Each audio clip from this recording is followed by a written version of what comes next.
most of us and our first historical education on this was that it was openly accepted in Greece and Rome.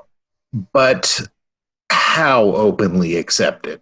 You know, when we say openly accepted, that makes one think like, oh, you see a couple on the road, there might be two men, there might be two women, there might be a man and a woman. That's openly accepted. We're all fine with it. You know, but how openly accepted are we talking? It's tricky to answer, which is not a cop-out question, but it's just, oh no, it's fine. I understand. It's real tricky because back then, even the idea of the idea of queerness, it wasn't something that you were. Like in ancient Greece and Rome, being queerness was a verb. It's what you did. And especially in ancient Greece, that makes sense. The genders were separated. Like unless they were like eating, you know, the last night dinner and they were going to bed, the genders were separated. Women stayed exclusively with women and men stayed exclusively with men.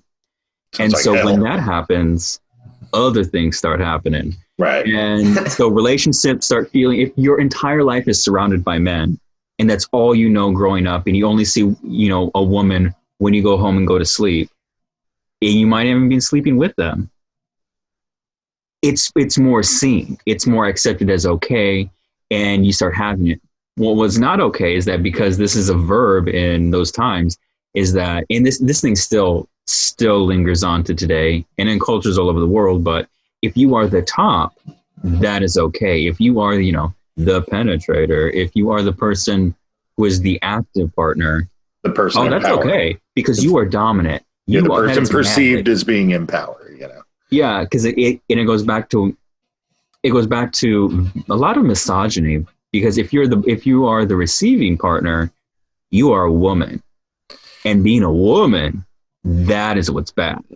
You know, but the normality of it, you know, they would have us believe that part of the coming of age was doing that, you know, I can't tell what I hear is propaganda when it comes to that part of history, the Greeks and the Romans, and what is the reality of the situation. But people would have me believe that it was a coming of age, ritualistic aspect of their lives and everybody's life, at least in the soldier class. It was to an extent because we're getting my laptop.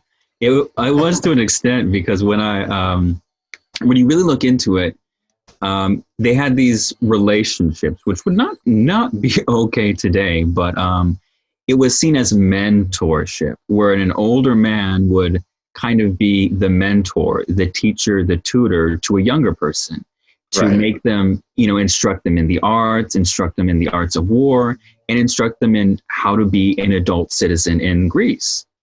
But that also involved helping them become a man, you know, sexually. Right. So you had people who would guide these young boys, you know, through what we would consider elementary school up and through high school. And, you know, a lot of changes happen and they would be the first one and they would teach you, this is how you make love to a man. It would not be okay today, but back then it was very ritualistic in that sense. Not just the sexuality of it, but because it was part of this entire mentorship acolyte process. Welcome